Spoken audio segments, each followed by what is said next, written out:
It's the grandson of Right Thought. Welcome to the School of Marvelous Light. If y'all have been coming to the School of Marvelous Light lately, you've noticed the grandson has been harping on judgment a lot lately. And this isn't because of my own, because I don't speak of my own, but it's because the Father wants his children to understand judgment so that when he judges, they will meet it with boldness, not with shame, not with grief and sadness and mourning because you were caught unawares, thinking that judgment was something else, being caught in your ignorance. You see, he wants you to know. And Yahusha told you that when the Spirit was to come, that he would guide you in all truth, and he would reprove the world of sin and of judgment. You see, reprove means correct. Correct the world of judgment. That's what the Spirit does. So if someone is speaking by the power of the Spirit, then they should be reproving the world of judgment, because that's what Yahusha says the Spirit will do when he is come. So that means he must have been revealed God's judgment. Or other words, he couldn't tell it. You see that? He couldn't reprove the world if he didn't have the truth of judgment. And if he's reproving the world, then that means that he's distinct in his judgment amongst all of the inhabitants of the world. You see? So obviously, his judgment is patterned after the Father's. Well, if you read the prophets, they'll tell you of one to come who does not judge by the seeing of his eyes, nor by the hearing of his ears, but with righteousness shall he judge, with equity. You see that there, little flock? Yahusha says, depart from me, ye workers of iniquity. And then we read of a prophecy of one to come in the end who works equity. So he must know true judgment in order to judge righteously. You see there, little flock there? So if you think I've been harping on it quite a bit, let's see what Yahusha has to say concerning the judgment of the world and how they judge. Let's see what he has to say concerning it. Go to Matthew chapter 23. And he says quite a bit, but we'll jump down to verse 23 and we'll start there. Matthew chapter 23, verse 23, right?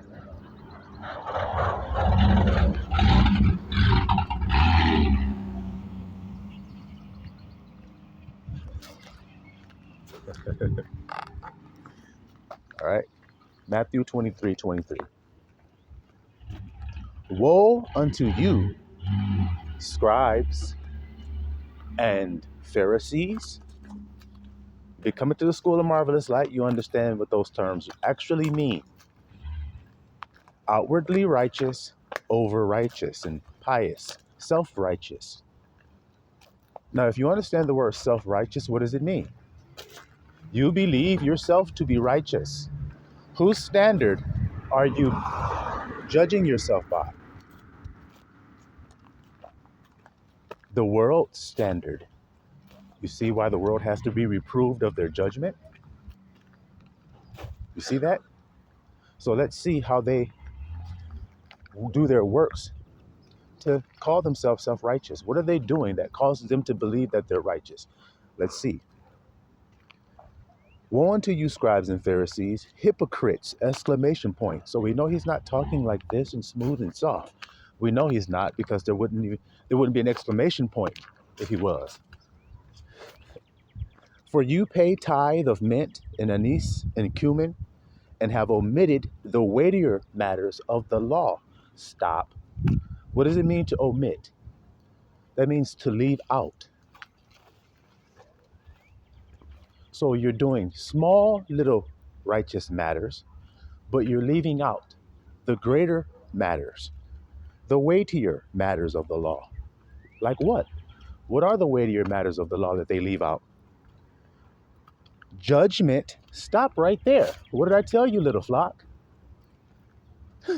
See what I'm trying to say to you? It connect like Legos every time, doesn't it? Their judgment is off. They omit judgment. They leave judgment out. Do you see that there?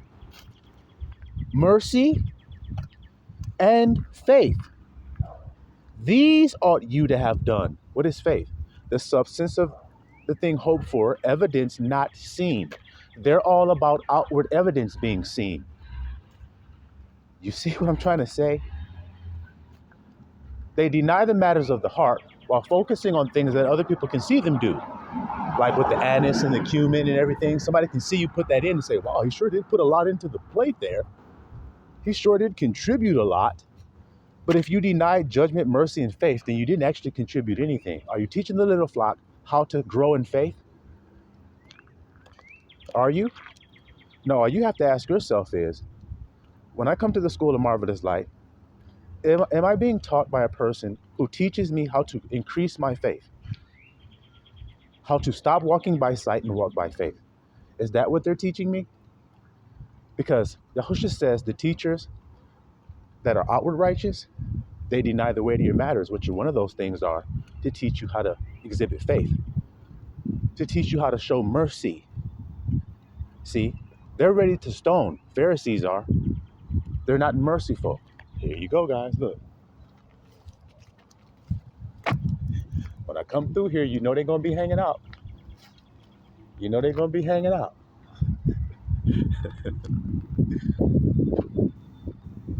So you notice what they're omitting?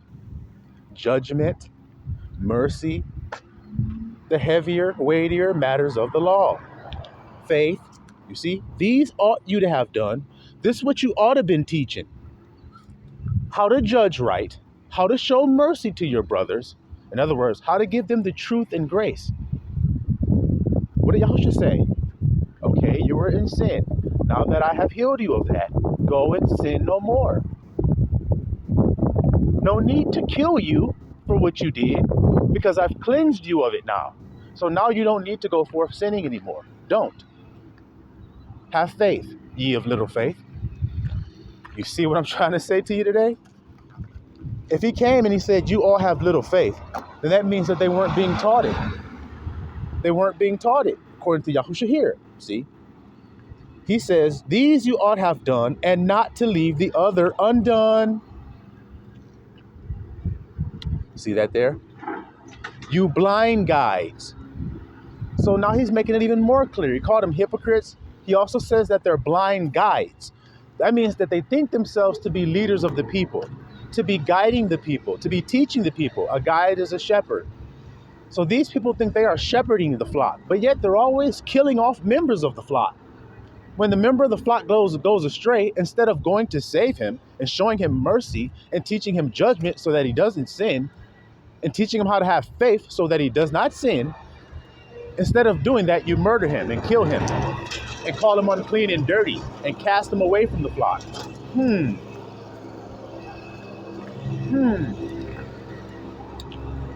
It shows that you don't know judgment, it shows that you don't know mercy, and it shows that you don't know faith. All right?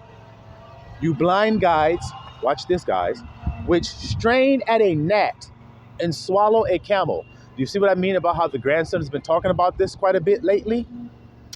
How I've been referencing things like straining at a gnat, but swallowing a camel. Just did so in my last video, correct? So do you understand that now, little flock? What Yahushua is saying? Hypocrites and blind guides do that. They are the ones that strain at gnats.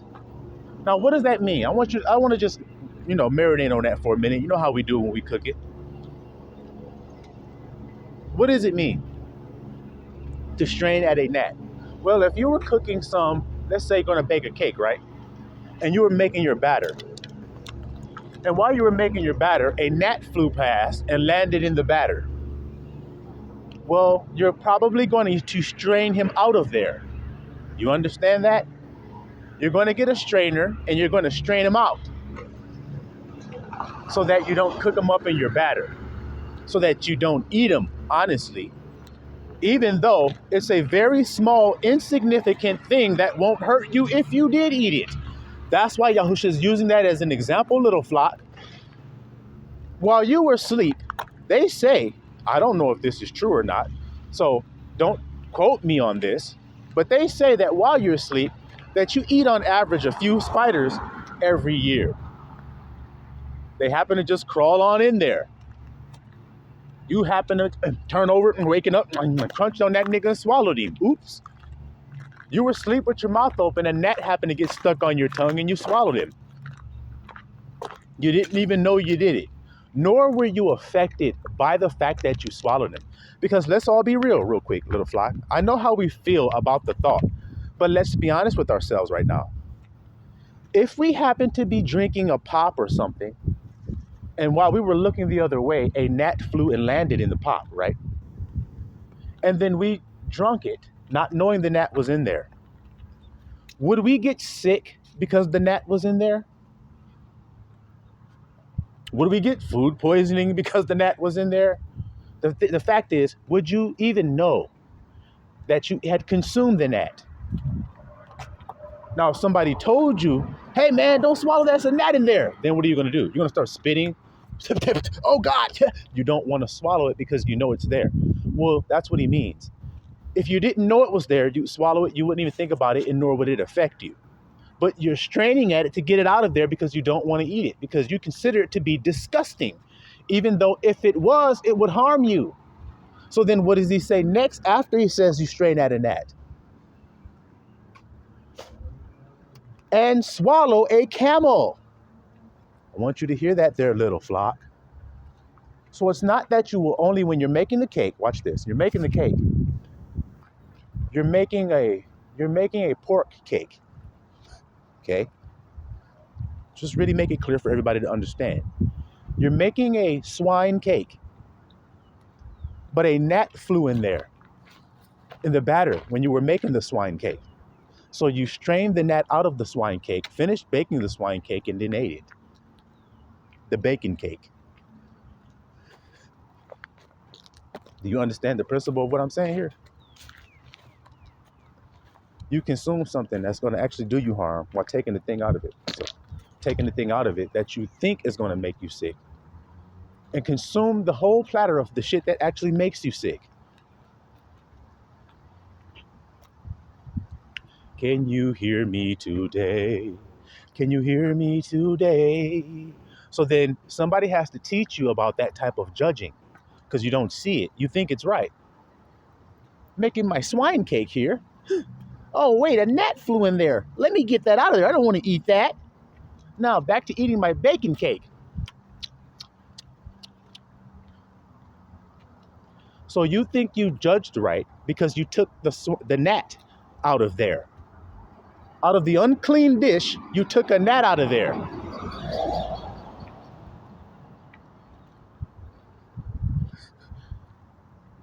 So how about I teach you the truth of the gnat? Because obviously you think that's the big problem here. You pulled him out. He's just a little tiny little insignificant thing, but you pulled him out. He will not affect you if you eat him. What is Abba trying to show us here? Can you guys see it? Because I do, crystal clear. Can you see what Abba's trying to teach us all? You think little small insignificant things make you unclean. That's what he's actually saying. So you seek to pick them out of other people. The little gnat, you try to strain them out of that person, as if that's going to help the person be healthy.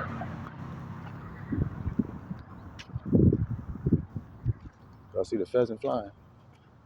What's up, bro? So you see that today?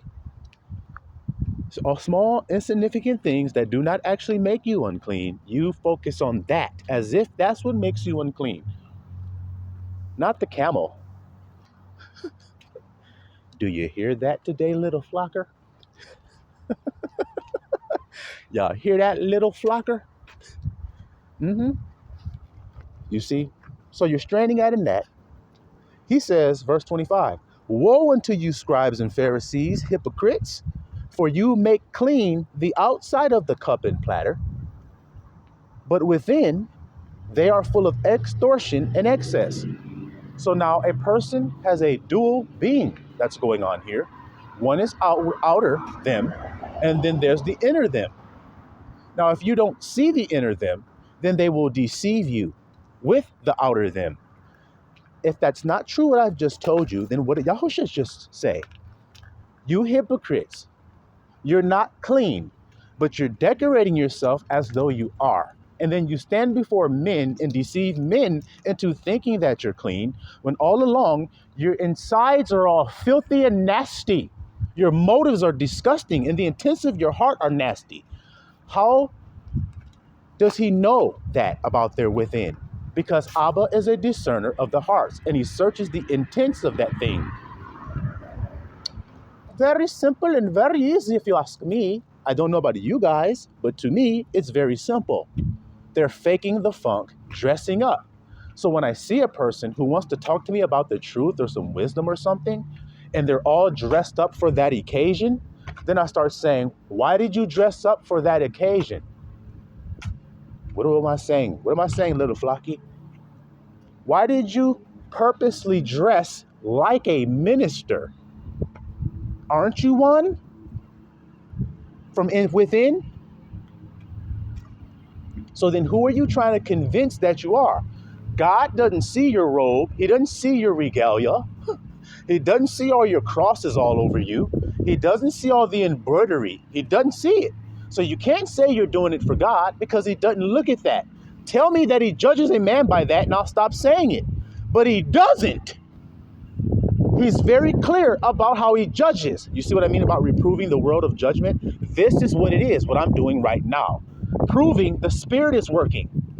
Because that's who does this. That's whose work it is to do this. You see what I'm saying, little flock? And when I say that, people will focus on my outward appearance.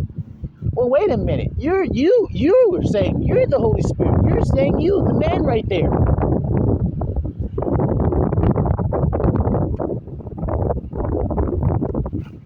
Oh, boy. Okay? Within you are full of extortion and excess. Do you see what's inside of these guys? Do you know what it means to be extorted? To be robbed. Inside, you're planning on robbing, pilfering, stealing. Is that easy to be understood? I think it is. That's your motive for why you're standing up there in front of the people. Is so that you can steal from them. Because the enemy cometh not but to do a couple of things. What are those couple of things? Either to kill something, to steal something, or to destroy it. To extort. See that there, little flocker? See that there? You blind Pharisee. See how he keeps saying they can't see? See? You blind Pharisee, cleanse first that which is within the cup. Clean what's inside of the body. Oh boy, it's so easy to understand. And the platter, that the outside of them may be clean also. So if you clean the outside of the cup and platter, it is not clean. I don't care how much you clean it. That's what I need the world to hear nice and good. You're polishing up yourselves for who? Who? Who are you getting hair transplant surgery for? Who are you getting veneers put on your teeth for? God? So wait a second, let me get this right. You're destroying what God has made in place of what man can do, and then you say you're doing it to glorify God?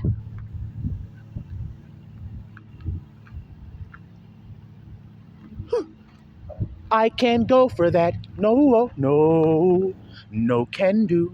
I can't go for that. I don't know about you, but I can't go for that. Okay? The hell is wrong with these people out here? We know why you're doing it. It is to appear righteous before men, to look good before people. You people that do that are called hypocrites by the master. He tells the truth. So I'll just take his word for it and assume that you're a hypocrite when you do that. You're the type that's straying at a gnat. Now you notice when he says about helping your brother, he says, you try to get a speck out of his eye, but meanwhile you have a mote in your own. That's a hypocrite. So do you notice it's the same comparison? A small matter, you're looking at somebody else to pick out of them. A small, insignificant thing. Small and insignificant. It's just irritating. Like a speck is in your eye. If someone's talking to you, like if I was talking to you guys right now, and I have some white, gunky, crusty stuff in the corner of my eye, and I'm talking to you, you'd notice it. You may not say anything to me, but your mind would notice it. You'd notice it. And if you were sensitive, you would be like, ooh, man, I just can't look at that. Dude, you got something there. You understand the point of what I'm saying? It's very small and insignificant. It's not stopping anything from happening, but it's just a little irritating to see it. Like the gnat when it flew in your batter. It's not going to hurt anybody if you bake the cake and the gnat's in there. That's just so insignificant.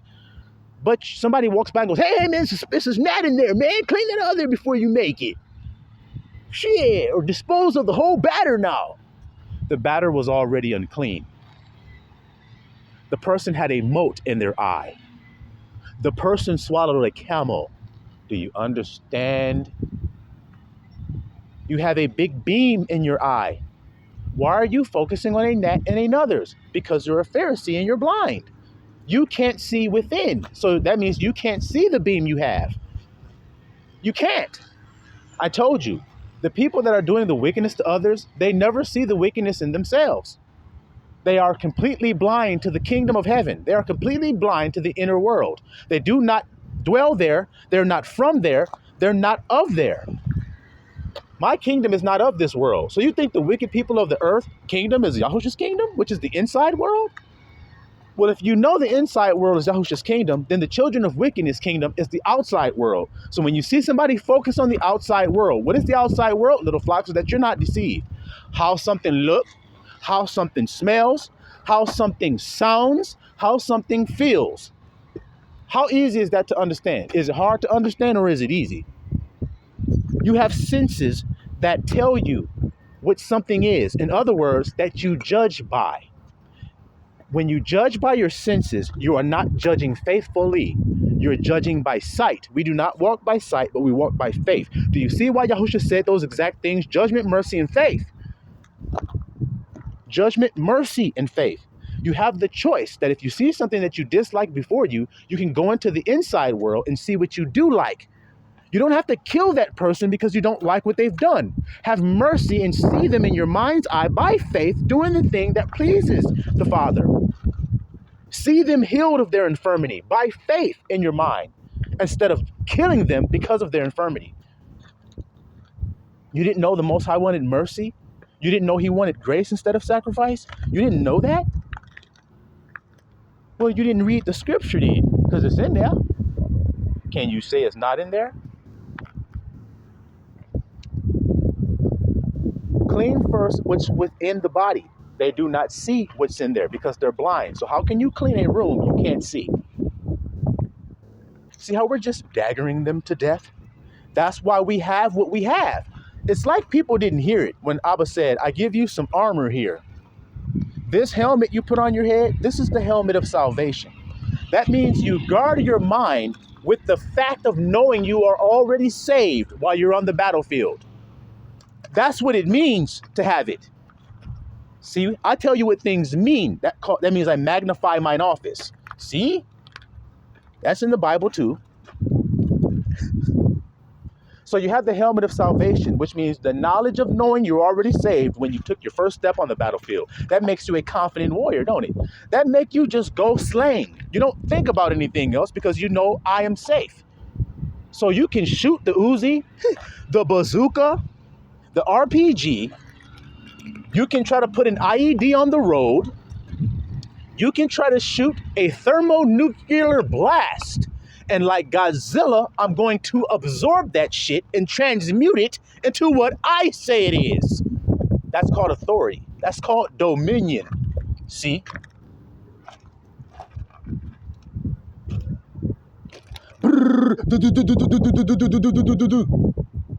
I also have on this breastplate of righteousness. That means that I knock down all of your thoughts with right thoughts concerning what I now know, that I am saved.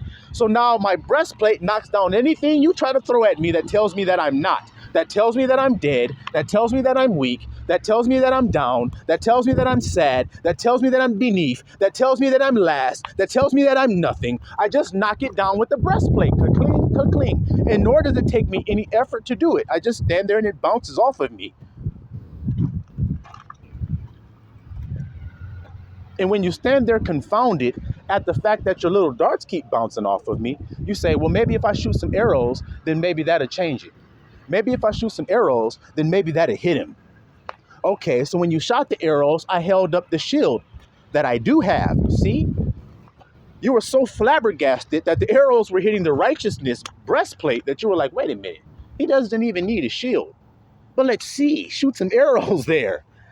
Blinkety, blinkety, blinkety, blinkety, blinkety, blinkety, block. You see that there? What kind of shield I got on my arm, children of Israel? The shield of faith. See, faith allows me to see and hope for something that there is no evidence. You got arrows that say you're dead. Look at how many are blotting out the sun flying at you. I hold up my shield and said, I am saved. I am chilling at home. I am drinking a mimosa for breakfast. I don't know what this guy think he's doing shooting all these arrows. He wasted his ammo. See what I mean? That's what the shield do. It protect you. It's called faith. I'm already safe. The substance of the thing hoped for, no evidence seen. I am safe. You shot arrows. Whoop-de-doo. Wasted ammo. Blub, blub, blub, blub, blub, blub, blub, blub, blub, blub, block. Told ya. Told ya.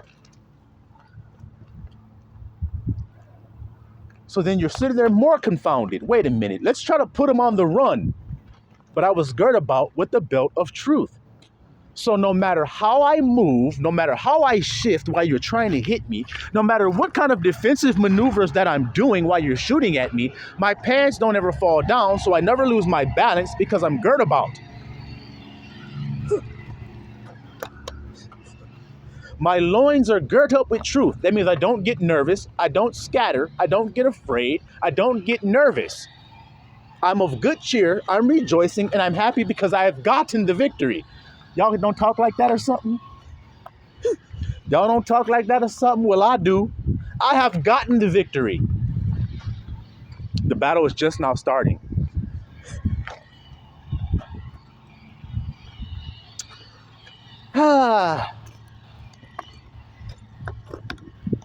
So then you tried to catch me off guard. You tried to think I was sleeping, but I was shod with the preparation of the gospel. So when you tried to ask me some questions unexpectedly, you thought you were going to catch me off guard. I stood firm on my 10 because I knew what to answer before you asked me, because I heed to the Spirit who knows what a man have need of before he asks. So I don't give a damn what you asking me. You asking Abba when you ask, and he going to tell me what to tell you or what your remedy is. And that's what I'm going to say. Because I'm prepared, see, because my feet are shod. Got my shoes on, so I didn't have to put my shoes on and lace them and try to get dressed first and then get ready and get prepared. Do y'all hear what I'm trying to say here? Do you hear what I'm trying to say here? It's not hard. It's not stress. It's not nothing that takes a lot of figuring out to do. You just have to know the armor, because we're going to get to the main point of why I mentioned the armor here in a second. So while you were shooting your Uzis and shooting all your bombs and your AK-47s and Dracos and everything and riding by with your tongue hanging out with a bandana across your head and all this, I'm just standing there standing still because that's my power. I told you the kind of armor and shield I got. I was prepared to move how I needed to move because my belt and my shoes had me prepared. You see that there? And while you were waiting to see what happened, I pulled out my offensive weapon. I pulled out my offensive weapon.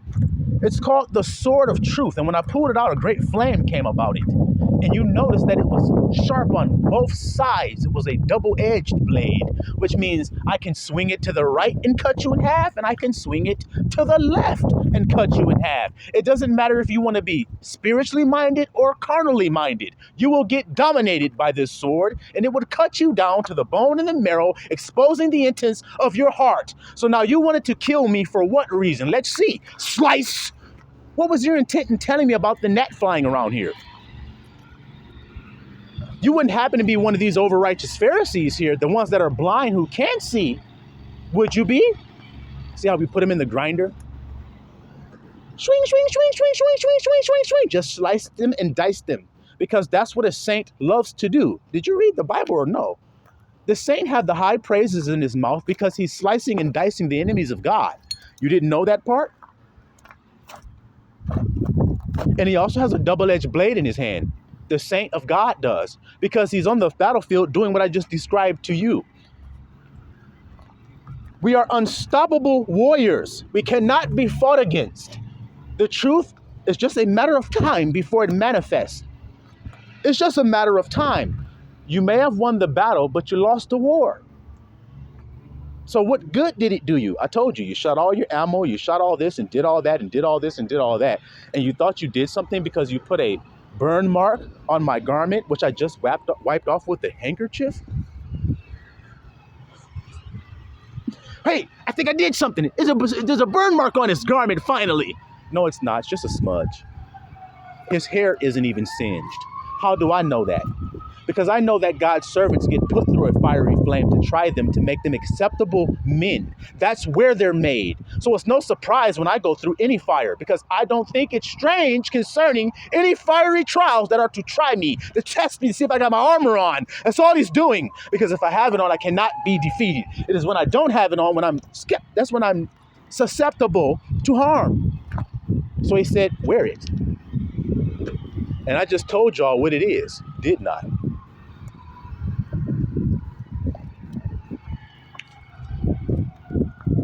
Couldn't tell you if I didn't know. I wouldn't tell you if I didn't know, because how could I?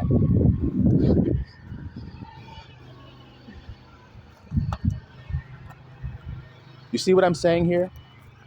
The offensive weapon is truth, the sword.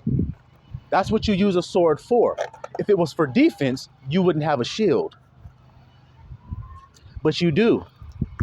So truth is the offensive weapon. Faith is the defensive weapon. It defends you from what somebody else says to you. I've told you guys how I've used this principle to test and see if it works. And it does. People have told me things that's going to happen. I guess they think they're prophesying. They're attempting to. But you make them a false prophet when you do not go along with what they have prophesied over your life. Putting you under a curse. This is going to happen to you if you don't do this by this date. You said that, but you're not God. So how can you say what's going to happen to me by that date if I may not even be here tomorrow? So if I end up, something happens to me and I'm not here tomorrow, then what happens to that 30th date you told me was going to happen? I'm going to this and I'm going to that. It'll never come to pass. So then you see how you got to think independently when people just talking that little jittery, tittery shit to you that don't mean nothing? Vanity. They vexed righteous Lot with their filthy conversation on a daily basis. All he heard was their dumb shit all damn day long. That's right. People speaking what was me. People blaspheming the name of I am. Lying. People focused on outward appearance to tell you what a thing is. And you see people do it all the time. You have all of these people in the world now talking about what is a woman and what is a man. And they talk about things that are outward appearance. Well, if I get I'm a man, but if I get some breasts put on my body, get my phallus cut off and put a vagina on my body, then I'm a woman now. Can't you see that I am? No, I can see you're trying to be. See how we hurt his little pissant feelings? That's really why he gets mad when you tell him the truth. Because his feelings are dashed. I want to be that.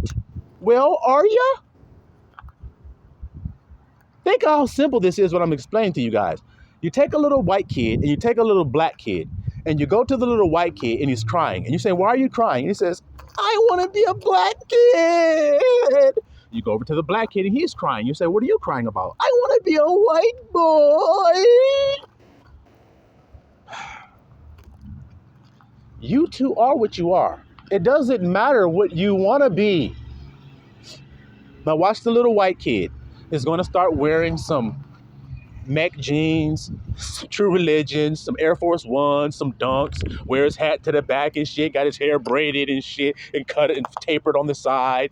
It's the white kid doing this. See, I am black. No, Tommy, you changed your pants to make it appear as though you were. You changed your tattoos and your jewelry and your grills and your braids to try to make it seem as though you were, but you still are what you are. Isn't he? Will he ever be anything other than that by changing the outward appearance of himself? You got people like with Michael Jackson. Now, one time I was about, I don't know, 15, 16 years old. It's off subject, but this proves the point. The outward appearance causes people to judge wrong. I'm about 15 or 16 years old. I'm in high school at the time. And like I told you guys, I was in a dance group. So I was very popular because I was very good at dancing, you see? Still am. Like David, I love dancing, see? So I'm dancing one day, and this friend that stayed in the neighborhood with me from Pakistan, he happened to see me, and he's all like marveling, like, wow, man, you're so good at this. I want to do that same thing. I want to dance like you. He said, I've been trying to practice on this video. Let me show you this guy I've been watching. So we went over to his house to hang out one day after school, and he pops in a videotape of Smooth Criminal. Okay? And he's watching the dance moves. He's like, look at this guy. He's amazing, man. I'm like, oh, yeah, that's Michael Jackson. Now, remember, he's Pakistani. His family just come from Pakistan not too long ago, see? So he's like, oh, Michael Jackson, yeah, that's his name. He's like, this guy's amazing, man. I've been watching this videotape, man. This guy's great. I said, yeah. He says, usually it's, and then he says this, usually it's not really white people that can dance like that. He's so strange. It's a white guy doing this. I'm just telling you what he said, guys. I said, you think Michael Jackson's white? He says he is white. Look at him. We're watching Smooth Criminal, so you guys know how he was looking at that time. He had not seen the Jackson 5. And if you showed him the Jackson 5, he may not even know that little boy there is Michael Jackson. He may not even know it because he didn't come from this place. He came from overseas. He's just not being introduced to this. You see? So he thinks, based off of what he sees, that this is a white man, Michael Jackson. I had to tell him, no, that's not a white man. That's a black man. And he was like, no, he's not. He's white. Black people don't look like that. Look at you. Why? Because I got woolly hair and bronze skin? Well, let me show you that version of Michael Jackson. And I just showed him the younger version of Michael Jackson with the afro, the woolly hair, and the bronze skin. That's him. Yeah. See him singing and dancing? I want to rock with you all night. That's him. That's him. Wow, he does have an afro and brown skin. Yeah. But you see how that changed his mind to think that because of the outward appearance of Michael Jackson? See what I'm trying to say here, guys? Do you see what I'm trying to say? You can fool a person to judge unrighteously just based off of how he look. You can fool a person. So that's what we see going on here in the scriptures, don't we?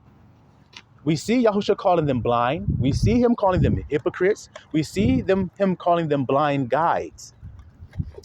So then are they helpful to you? These people who think like this and act like this? No, they're not. You see that? Let's finish this out, guys.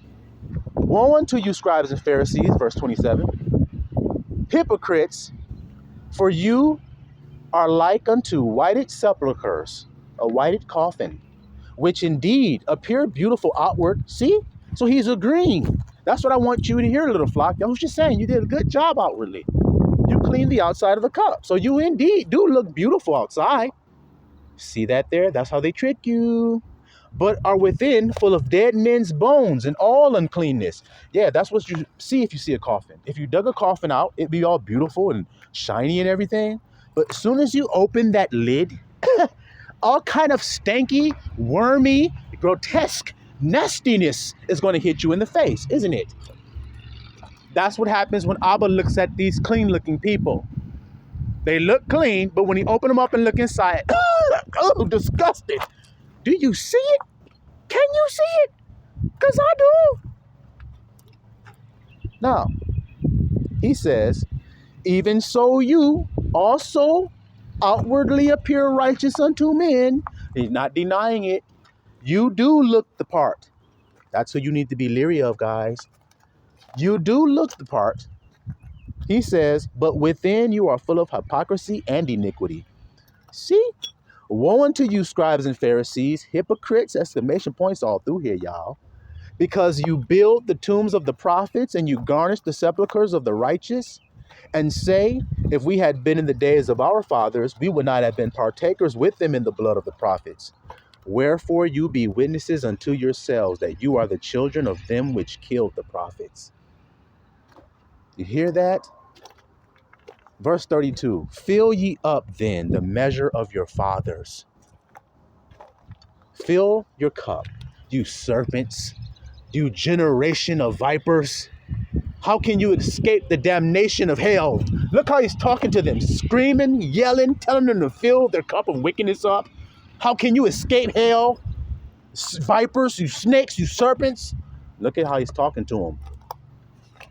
Wherefore, behold, I send unto you prophets, wise men, scribes, and some of them you shall kill and crucify, and some of them shall you scourge in your synagogues and persecute them from city to city, that upon you may come all the righteous, right thinking and right judging, see, blood shed upon the earth, from the blood of the righteous Abel unto the blood of Zechariah, son of Berechiah, whom you slew between the temple and the altar. Verily I say unto you, all these things shall come upon this generation. Then he goes on to talk about Jerusalem killing the prophets that he sends to him. You see that, little flock? So because they can't judge right, they kill the people who are actually righteous. That's how deep this goes. Why you guys think it's just some game and it's not that important. But if it wasn't important, I wouldn't spend all my time talking to you about it. But I am, because I don't want you to get caught unawares judging wrong. You looked at something, you thought it was good, and it killed you. You smelled something, you thought it was good, and it killed you. You tasted something, you thought it was good, and it killed you. You touched something, you thought it was good, and it killed you. This is just something that's very simple to understand. If I was stationary and couldn't move, but I needed to eat, and I was poisonous, then I would have to lure things to me to kill it. Or otherwise, I'd never catch anything because I can't move. So I would have to become alluring to my prey so that it will come to me.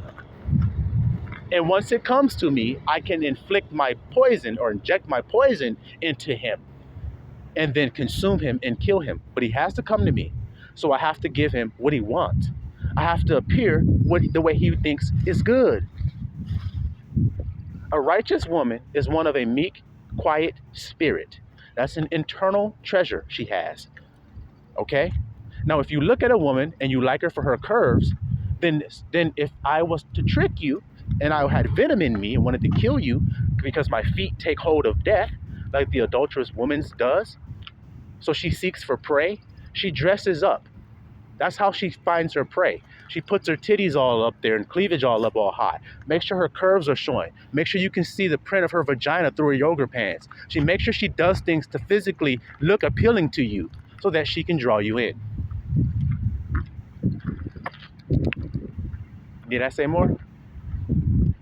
Shalom, Mr. Allah.